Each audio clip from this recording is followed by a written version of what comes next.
Think of a time when you experienced a conversation that left you with a new perspective, or perhaps an inquiry, or you might have felt that something has shifted in you after that conversation. Maybe it helped you gain a new level of clarity, or moved you to take action. That was a coaching conversation. Hello and welcome to the Coaching Conversation podcast. This is your host, Salah Kuwaiti, and I'm delighted today to have with me Dr. Dave Cornelius. Dr. Dave is an experienced business professional, lean and agile catalyst who leads and empowers others to achieve their very best. He also has a Doctor of Management and Organizational Leadership, and among his many projects is a founder of the 5 Saturdays Agile Education and Outreach program that enables high school students and experienced technology and business careers through a 5 Saturday interactive workshop. So I know you also produce a podcast called Knowledge Share with Dr. Dave. So a lot of projects you're involved in. I'm really delighted to have you. Welcome, Dave. Well, thank you. Thank you for having me. Really excited to be here with you, Salah. So I want to start by asking about your journey. What's your story? How did you get where you are? How did you get involved in the Agile space and the work that you do? Well, the whole Agile thing, kind of kicked off in, I think it was 2001. It was working as a enterprise architect, and was working on a project and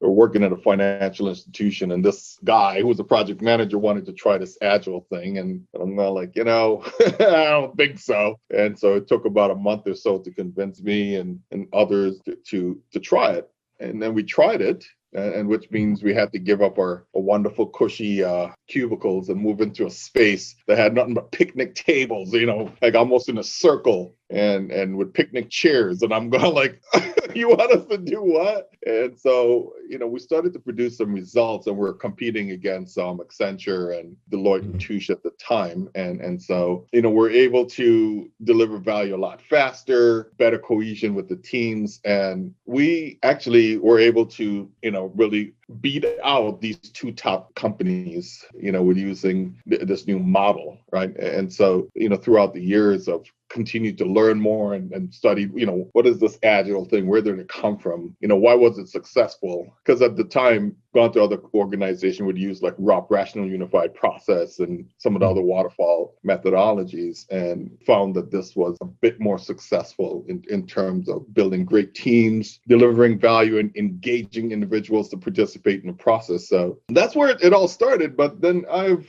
came from a software engineering background and I've worked through the process of, you get promoted into management, you learn different soft skills. So I've expanded into the soft skills, project management, also the different other things like public speaking. Every opportunities I got to learn something new, I took advantage of it. Back then, 6 Sigma, Black Belt, Lean Six Sigma stuff. I took advantage of all of those opportunities that came my way, IT service management, and then, the whole educational stuff, doing an MBA, doing the doctorate, but also my first, master's that I pursued was in artificial intelligence, because I studied computer science in undergrad school. And so, it's just kind of blending the combination of technology with soft skills and with other human-centered, what I call practices, made a huge difference, right, in the work that I was doing. When I was reading your bio, you had something there. It's like, one of your favorite phrases is learning is continual and collaborative.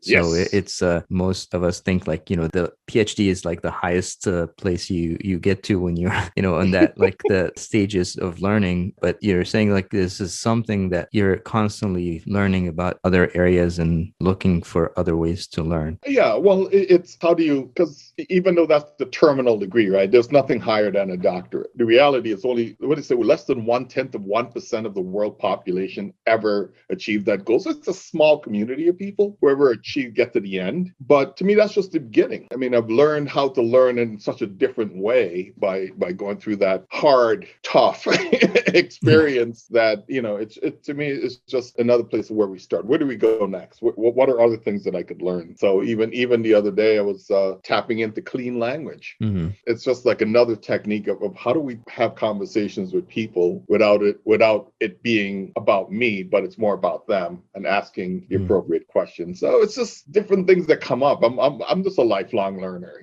That's my thing. Yeah, that's a good mindset, and it supports this idea of growth mindset, Yep. where we're constantly learning and improving. And even if we reach like the top of the academic level, and there's still, like you said, it opens up more questions and learning. So we met back in 2015 at Agile Coach Camp. I think it was the West Coast. Yeah, it was in Southern California. Yeah, Southern California, and it was, one of my favorite Agile Coach camps. And I was struck that you're also doing work on the 5 Saturdays project to teach others, and especially high school students, about Agile and Lean and these concepts. What was the inspiration, or what inspired you to do that, to start this project? So one of the things that happens often, right, and especially for the BIPOC community, right, Black, Indigenous, and people of color, is that, I've been in the industry for a while. So the thing is like, how do we encourage more BIPOC people to be, especially people who may not have the means to be exposed to technology early? And so I was having a conversation with many people around 2012, and then they decided to launch, a nonprofit, a 501c3, to begin that journey. How do we start doing this? How do we bring this into high school students? Because that's the area that I really focus on, is 13 to 19-year-olds. How do I start introducing them to these concepts? Because not everyone is going to go to college. So we have to teach them how to learn, how to give them other skills that different than what they're learning from A to G, right? From ABCs to graduation. And so that's where it all started. And, been fortunate to bring along a bunch of other partners, right? Because it's not just the high school students that we focus on. There's another group of people that get very little attention, and I call them the learning facilitators. It's you who may want to volunteer and come bring your knowledge or experience to the table. And maybe some other individuals who have never done Agile before, never done coding, never been an entrepreneur before, but they come and they learn those skills, and then they lead the workshops. To me, that's the magic, is that you have two groups of people learning together. One have a lot of life skills, and the other group is just learning stuff. So it's almost like you're doing a peering, a mentoring, and while both these two groups are learning at the same time. And to me, that's the magic. And so we've been able to have connections with individuals in Costa Mesa, California, Whittier, California, now in Tucson, Arizona, where we're working with different high schools and their administrators to bring our content and our practices into their space. So, this year every year we give out more scholarships, right? We give out scholarships every year. And so this year, we have one scholarship in Costa Mesa and one scholarship in Tucson. And this young lady, she's gone off to Howard University and HBCU. She's going to study computer science. And the exposure that she got through our program that was running a year long in the school program helps her to make different decisions about her career. And that's what we're looking to do, right? It's like, we don't know if they're ever going to be software engineers or work in the tech field, but what we're doing is giving them skills that they can start to make decisions that would change their legacy, is the way I look at it. Yeah, I think, since we're in the topic of learning, this is really great work that you're doing with the students. And there is a gap between what we learn in school and then what we take and apply at work. So bringing these skills to students can help bridge that gap. And, especially with students who don't have that opportunity available, it really helps to start to go to them and invite them to this environment that not only they're learning, but they're also teaching others, and that will have ripple effects in the future. And that's the goal. And we maintain relationship, myself and others who are part of this group. We maintain relationship with those students way after they're done with the program. So, this guy, Eddie, who was part of the program several years ago, he reached out, hey, could you send me, I was part of your program. I want to be a police officer in California. Could you be a point of reference for us, right? And excellent student, excellent. It came, in our program, students would come and they'll last as long as 3 years. Wow. Yeah. So, and then you see it becomes generational. So you may see one student come, and you see the younger brother and sister come, then you see cousins who are coming in. So it becomes a generational thing because it's a great experience for them. But, like you said, we maintain these relationships. And so we're like, yeah, here, several of us wrote him a letter of reference based on our program and our experience with them. But those are the kind of relationships that we build through the 5 Saturdays program, right? it's not just come for a couple 7 Saturdays, even though it's called 5, they come for 7 Saturdays and hang out and learn some stuff and never come back. We invite them back. And that's how they get into the scholarship program too, because if they come a second year and they're 17 years old, we invite them to be part of the leadership team. So not only did they learn about, how do we do Agile? How do we code? How do we be entrepreneurs? How do we learn about career development? But now they come on the other side and now they help to run the workshop. And so we're giving them very intangible skills, that they could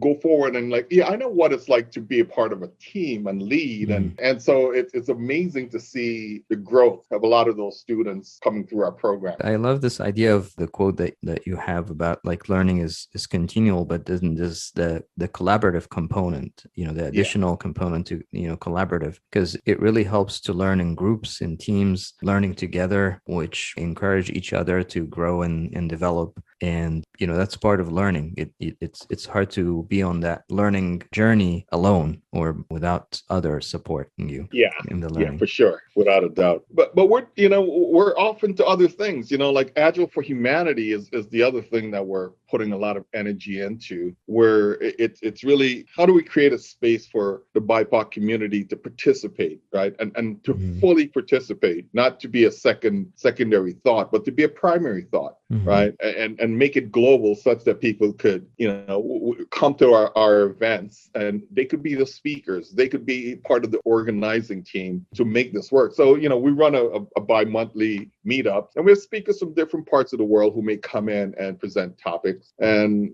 we did a conference last year. Well, this year, we did one last year and as a pilot. Yeah, I remember. Officially in February. So next year we're going to do, February is going to be the month that we do the Agile for Humanity conference. And we invite people in different ways to participate in the process. So to me, that's another thing that we're engaged in to try to bring agility, to bring design thinking, to bring entrepreneurship, all of these ideas, even just being able to do graphic recording or graphic facilitation, all of those elements that we use in our space, bring them together and let's have different types of conversations and let's share knowledge. And so I'm really excited about that bit of work that we're doing. And the people who are partnering with me, we're from all over the U.S. So I think Joseph. Yeah, I know Joseph. Yeah. So he does stuff with you. So he's doing stuff with us. Joseph Jones, Ashanti, Gardner, and people from New York. So we have people from different parts of the country who have come together and we're doing this thing. The theme, we always think of Agile and lean and design thinking, graphic recording, all these different ideas and skills that they're focused on organization, more work related, but you're taking it further and applying them to community projects as well. So that's good, that putting these tools and skills to good, as you have, people won't see it because we're going to be audio, but you have in the background Agile for Humanity coming together, and that theme using Agile for good and for connecting people and helping people reach their potential is very admirable. So you've worked with organizations, helping them with Agile and lean, and you helped with community projects also, as far as and applying Agile and lean and design thinking and these ideas. What are some of the similarities or differences you see in those two areas? Are there similarities? Are there differences? Well, the similarities is, for one, you start with human beings, right? And everyone has a desire to achieve something, and everyone has a level of fear. So if you're dealing with those two different emotions of I want to excel and I am afraid of failure, or afraid of whatever the fear is, I'm not good enough, FOMO, it's helping people to, my mantra also is helping people achieve awesomeness, right? It's how do we help people to really achieve their level of awesomeness and allow them to be okay in the process. So it's a lot of mindset shifting that's taking place in the process. And so when I think about it as professional coaching, as opposed to just doing Agile mentoring or Agile training or Agile facilitation, it's really beginning to have those one-on-one or team conversations and allowing individuals to really discover what they're truly capable of, and then I just become more of a facilitator or as a coach in that space. And I'm just co-creating with those individuals so that they could find their path forward. So, those are the two things that you see a lot of. And communities versus the corporate, even in a community, you're trying to build something, right? You're trying to create something, whatever that is, or sustain something that's already in existence. The same principle applies for corporations, right? We're trying to build new products and services, or we're trying to sustain those products and services so that we could get more customers and serve other people, in the process. So I see that there are parallels. The only difference is one is for more money and the other one is for less, right? Definitely the idea of starting with the human being and focusing on the person is very interesting because, a lot of times, especially in organizations or corporate, the focus is on doing the work or the work itself. And that's, while that's important because as you said, that the focus is more on, delivering a product, making money, but that also helping the individual grow is part of the process. It's not separate. It's hard to separate the work from the person who's doing the work. Well, yeah, try that. Yeah, yeah. Yeah, that's it is not possible to, people can do the work, but they're not into it.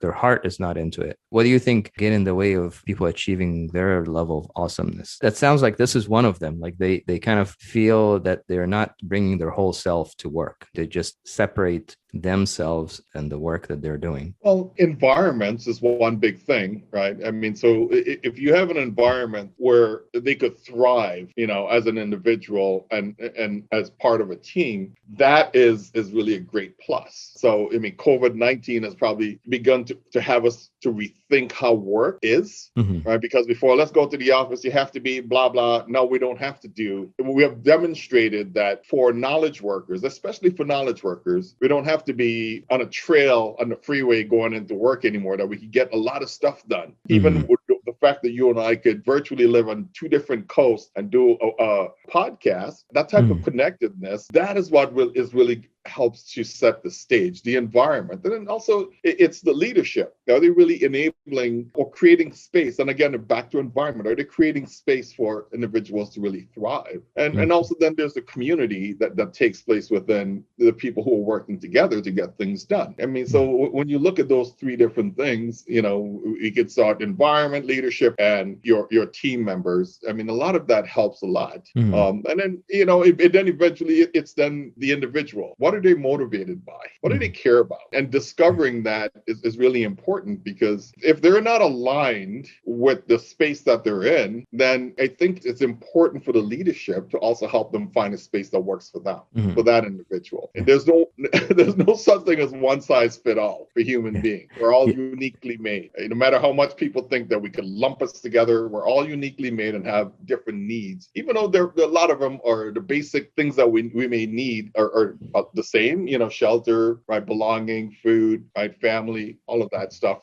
Those things are important for every human being, but oftentimes how we need those things are also different.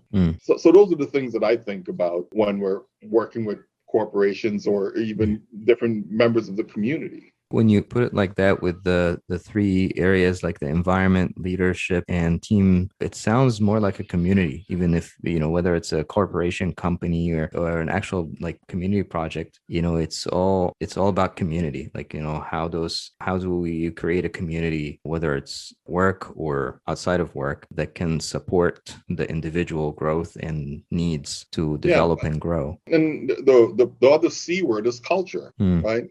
The common beliefs that we have. I mean, the common language that we share, right? I mean, so all of that is part of, as we're building that environment, that what comes out of that is a certain level of culture, right? I'm imagining three like overlapping circles, or maybe there are more, like the Venn diagram. Venn diagram with like the leadership, environment, and team. Where environment is kind of like the culture and environment are probably pretty much the same thing, but I would say they're different. They're not the same thing, because if I put you in a QB space, well, there's physical environments, and then there's the other aspect of that deal with psychological and emotional, but to me culture is what we collectively believe in, in the way we're going to talk. We even have different common languages of how we refer to things. Yeah. Like I remember like with a certain group of software developers that I used to work with, and we would, we'll call a hashtag a splat. Right. Nowhere else I ever worked with any other people who call a hashtag a splat, but that's what we used to call it, a splat this, right? Yeah. So that's what when I think of culture, right. I try to separate the two, because I think there may be some commonalities and some relationship between the two, but I think they're two different things. No, that's a great distinction. Not different, separate things. Yeah, so that's a great distinction, because I think, an example you gave, the environment could be, right now the environment is mostly virtual, but in the past also the environment you were, depending on where you work, there is, people sit in offices or cubicles, and that sets the culture, that sets the tone for how we collaborate and work together. I get how they are separate. And so when you look at these, if we think of this Venn diagram as you described, like there is this quote that said leadership or leaders set the weather. Do you believe in that? Is that how you think about it when you're creating this different aspects of the culture? Does it start with leadership, or is something else? I think leaders play a critical role in defining culture, right? Or creating a space that enable a certain type of culture to emerge. I don't think it always have to start with them, because you may start in a grassroots and start coming up with a team, and then there's a marriage between a leader who could support and enable that grassroots set of teams to thrive, right? To expand. So when I look at that, the leadership is a very important role. Oftentimes they're the one who has control of budgets, right?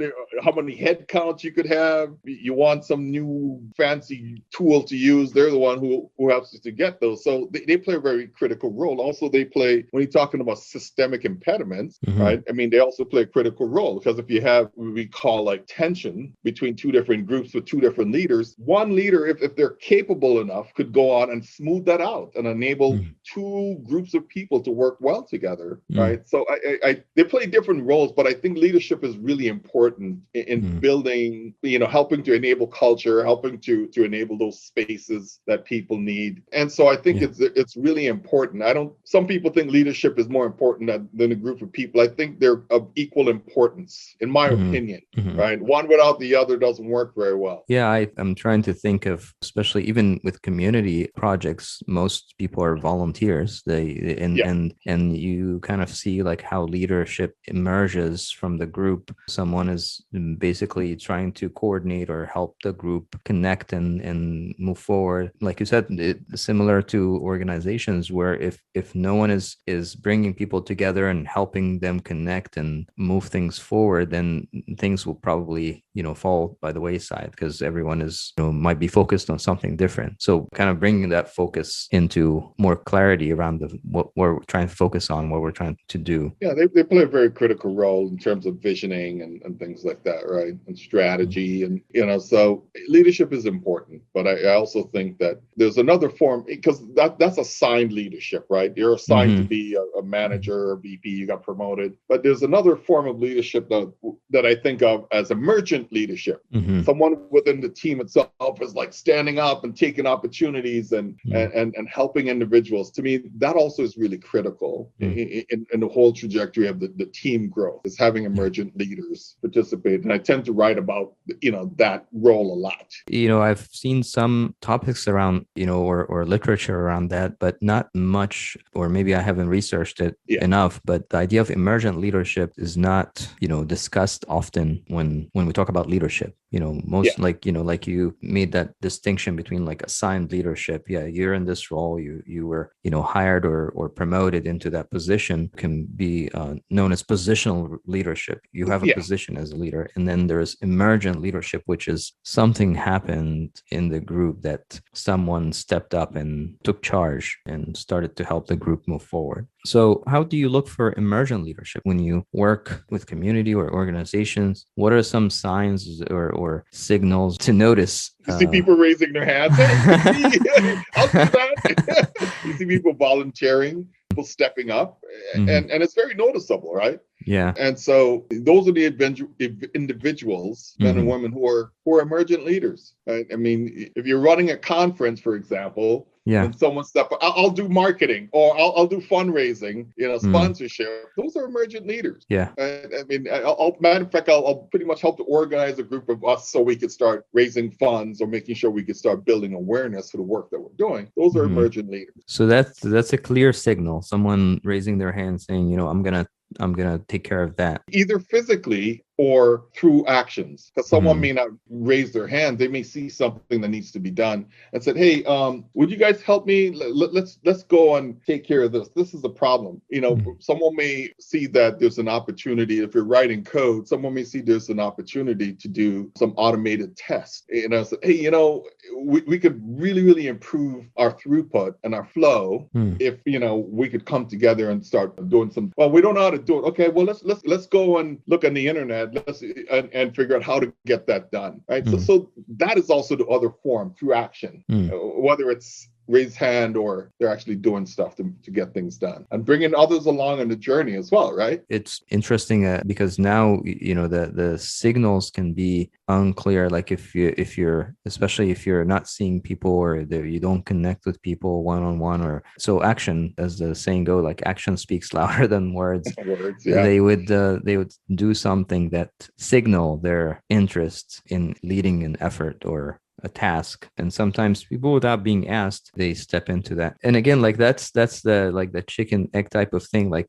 if the environment is not encouraging the person to step up and signal that they want to lead an initiative or an effort, then it's hard to notice these signals. That they may not even happen as often. Because I talk to a lot of leaders, and I'm sure you do as well. They always ask about like how to engage people. People don't seem to be willing to take on an effort or lead something. They either have to be asked, or maybe they not interested. What are your thoughts? Look, I mean, if you create an encouraging, nurturing environment, you would find that people will step in, right? Maybe the same person all the time, right? So it's either the environment is encouraging and nurturing enough to enable people to come out of their shell, and that's one context. And then whether they're recognized, they're like, "Hey, Salah, great job today." That's encouraging, right? And that's Mm. nurturing.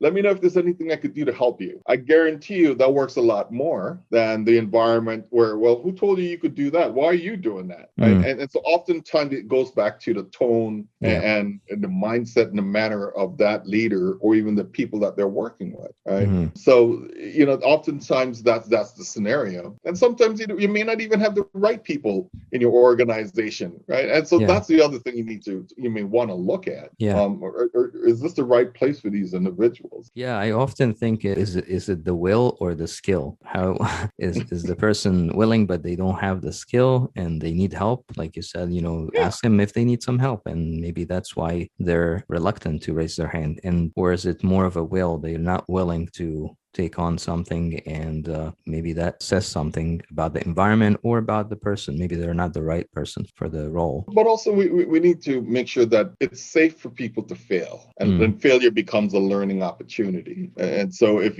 you create that environment where that is part of your culture, part of your practice, as a norm, then you would find that more people are willing to take risks, right? Because it's safe. Yeah. All right, I failed at that. Let me do a failure bow. I failed.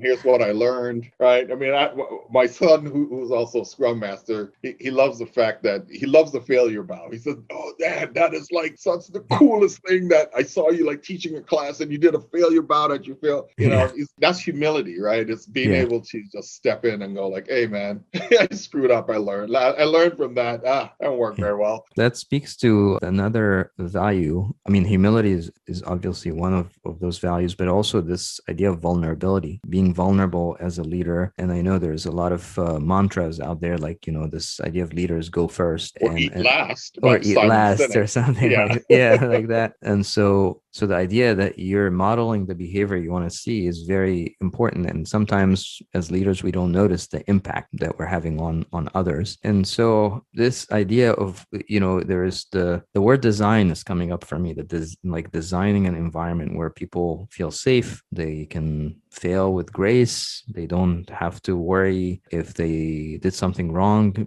because they took initiative and, it didn't work out. I think you might have alluded to that a little bit. How do you design an environment like that? Is there some sort of pointers? Well, there is, right? I mean, there is. It's the whole mindset thing, and I use abundance a mindset versus growth mindset, and it's very specific reason why I'm doing that is because I'm thinking that we have enough space, right, to share with others. Not only that I am growing, but I am helping others to grow with me. You use the word vulnerability. Like for me, I'm not a really good vulnerable leader. I have lots of empathy, and it's a thing that I'm working on, right? Even though I do, failure bow, a lot of because I'm well-schooled, well-trained, have lots of experience. Oftentimes, even though I'm partnering with people, sometimes I may come up as not being very vulnerable. So it's also another level of awareness, right? Of how can we bring that aspect to the table, because it's not a natural thing for me. I have to work through vulnerability often. I mean, it's just the nature of where I grew up, and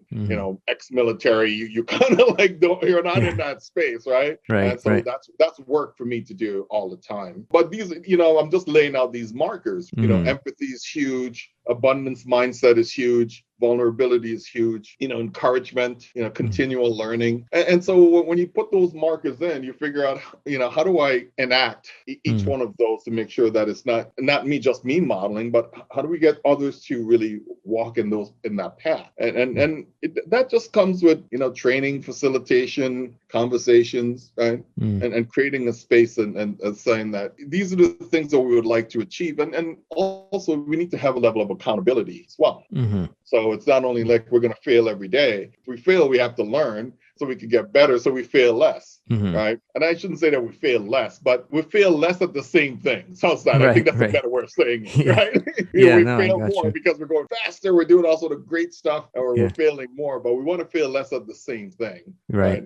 Is the way I would like to reframe that. So to me, that's how you get there, right? And it's not only with the team members, but also with the leadership, So, I mean, right now created this called Agile Leadership Cohort with one of my clients with a couple other coaches. And, so walking through 12 leaders through what is it like to be an Agile leader in this huge enterprise, So I start with empathy. Let's ground here. And eventually we're in week 6 now. We're talking about different types of pivotal conversations in week 6. So each week is a different topic. And then when we get to week 12, we're talking about what is your vision and how we're going to get there. But it's developing these type of content, being very intentional about developing individuals and carving out time for them to be able to participate. That's how you get there. Yeah. It's not just come to a 2-day, Agile class and yippee-ki-yay. It's like, hey, once a week, whatever, at least let's connect and let's learn something together collectively and see where we can get to. I mean, it speaks to what we were talking about earlier, is this idea of collaborative learning or learning together as a group. So going to a leadership class, it's not enough. Most likely it's a change in habits and behaviors that leaders have accumulated over a long period of time. So it doesn't disappear magically. You need to work on. And again, the first step is to start raising the level of awareness. You mentioned the awareness around the vulnerability. I have the same thing. It's like, I'm aware that my vulnerability is not, is not where it needs to be. I want to, and it could be like this idea of empathy. Maybe there's another value that you can dial up, that you have more strength in that value, like empathy. And, so it does help to have a support group, have a group of leaders and someone facilitating the conversation and asking the questions that sometimes they may not think about or not be aware of. And I think even for us who are out there like coaching and mentoring and facilitating and training, we need some level of coaching ourselves. Right. Yeah. Because we get into the space of being an expert and we have our own stuff that we have to deal with as human beings as well. So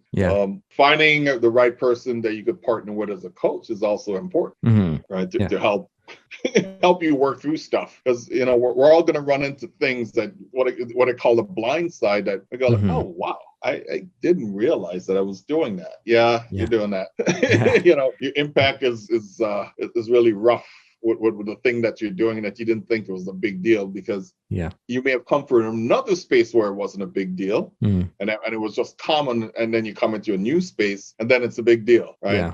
And so it's helping you as an individual too to work through, a lot of our own personal challenges, right? Yeah, I think the best leadership programs that I've been in, and I've been in mostly the coactive leadership, and it was a group working together, because like you said, that you can't see your own blind spots, right? And someone else see them, and they offer them to you. And if you're trying to learn and grow, these are gifts. Like they give you this, okay, this is a gift of here's something that you do that you may or may not be aware of. So think about how that can create a different impact than you're intending to create. Yeah, without a doubt. Certainly. Yeah. Yeah. So I want to spend a few minutes here. I know that you wrote a book at some point called Elastic Minds. Yeah. I really like that name. I just want to take a few minutes here to talk about what inspired you to write the book, and what are some of the things that you were hoped to accomplish with it. Yeah, Elastic Minds was the second book that I wrote. The first book was about agile leadership,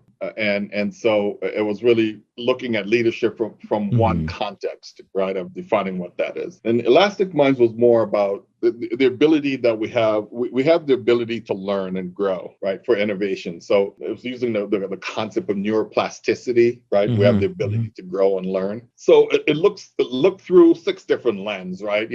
Creative thinking, critical thinking, systems thinking, innovative thinking, lean thinking. So it looked at those different lenses and how could we use those to innovate. And so it looked at different types of individuals who are different individuals who have innovated and created new things, right? So we looked at, I'm spacing on their names now, those 3 women who worked at NASA. So they were part of exploring their growth and how they used each one of those different lenses to came up with some of their mathematical formulas. It also looked at like Michelle Obama when she was like being beat down by one of those magazines, The New Yorker, and how she reinvented herself, by using one of those lenses. So it's like thinking about innovation and innovation through those different lenses, these different practices that we have established or we use in our lives. So that's what Elastic Minds it's all about. And I wrote a third book that I think I released 2018 or 19. Something like that. And that was like Prayers to My Abba Father God. So that was about spirituality and how prayer could help you as an individual to grow and get beyond challenges that you have. So, those are the 3 books that I've written so far. And I'm working on a couple right now. Whenever I could find time at night, it's like, oh my God, I need time to write. And I haven't been able to. So I know everyone that I talk to who have written a book say it's no easy task. So writing 3 books is a huge accomplishment. What's coming up for me as you're talking about like these different perspectives, thinking from lean to innovative, agile, is this idea of mental models, right? We tend to have this mental models that we've established over our life, and sometimes we don't have reasons to question those mental models until something happens, or maybe we're part of a group or a team and we have disagreements. And obviously if we're open to changing our mental models or look at things from different perspectives, then things improve. If we're not open, then we're stuck. Things don't improve. We all and sometimes we're all there. The question: are you willing to die on this hill? For your point of view. And sometimes for me, it's yes. And sometimes it's kind of like you take a step back and you go, no, I don't need to die on the hill for that. I could give that up for sure. Right? Yeah. And the thing is, the more education you have, and you couple that with lots of experience, you tend to have certain mental models, and you have to do a lot more work. Because you're very sure of certain things, because I have read many different contexts about this concept, right? I have researched this. I know how this should work. Matter of fact, I've had several different experiences, my professional career that like validates this. But for this unique situation, it may not work, right? It's like more like scientific thinking. That's experiments, and if we learn from experiments, we have some sort of experience or maybe that we can bring to the table, but maybe the context is not right for for the experience that we bring in. Yeah, I just thought about lived hypothesis. Right. Right. Yeah. That's Hypothesis. what Yeah. I validated my hypothesis in this living experience, but over here it doesn't work so well. Yeah, so that's a good way to look at it. Look at it as a hypothesis, and then you experiment and see if you can validate or invalidate the hypotheses, and that's how you learn as a leader, as an individual. I could talk about this all all day, and I'm sure Of course I'm we sure you have could, better things to do. but we all have time boxes, Right, right? exactly. Yeah, and I want to just give you an opportunity to share anything that you want to leave us with, anything that you would like to point to before we go. Yeah, agilehumanity.org. We have a meetup bi-monthly. I think the 21st of this month, we have a speaker talking about graphic facilitation and graphic recording. Right. And so we have this man coming in, and he's going to share. A matter of fact, I'm just going to look him up and just stop being foolish about this, because is it August or 29th? August 21st. 21st. Okay. It's Agile for Humanity meetup. Good thing we're virtual, so I could just bring this up and tell you who's speaking on the 21st. On the 21st, we have Christopher Fuller, and he's talking about 4 key roles and responsibilities of real-time visual storytelling. So, I mean, our meetup is very varied in terms of the topics that we want to cover and how inclusive we want to be. So, that's what we're talking about on the 21st of this month. And I think if people, it's free, it's virtual. It's on a Saturday morning, 10 a.m. Pacific Standard Time. So people could come and join in. That's a little bit after lunch for you. It sounds like a great topic. I've always had this visual or graphic recording as something I want to learn. Yeah, me too. And hopefully I can make it. That's great to know, and I'm sure a lot of people will be there for that topic. I hope so. I look forward to see how many people are going to show up to that event. So it should be fun, and it's going to be hands-on. So if you want to learn how to do some graphic recording or facilitating remotely, it's be a great experience. Absolutely. And the good thing is, you said it's virtual, so I don't have to come to fly to the West Coast. To the West Coast, right? Yeah, you can do it from wherever you are. Yeah. Although I love the weather on the West Coast, and like I said earlier, the Agile Coach Camp West was one of my favorite events in the coach camps. It only happened once. Only once. Yeah, I'm glad I got to attend it. Yeah, me too. but yeah, that's how we met, and so I really appreciate all the work you do, with the community projects and things that you're involved in, and thank you for your time today and all the insights that you offered, and hope to talk to you again soon. I think I need to invite you to I'll send you for an interview for sharing BIPOC stories. Absolutely. Love to. That's the thing that I'm working on with Agile Alliance. So once a month, I'm having conversations with people about what's going on with social justice in their life and how it's affecting them at work or even in their community. So that's like another project. I forgot about that I do once a month, and put together a podcast recording. And so I'll invite you to come on that. Yeah, I would love to. Yeah, let me know, and I'll be there. Thank you again, Dr. Dave. I appreciate it, and we'll talk again soon. Yes, for sure. Thank you. I'll talk to you soon. Hey, thank you for listening. I hope this conversation gave you something to think about or take action on. Remember, take action and get clarity, then repeat.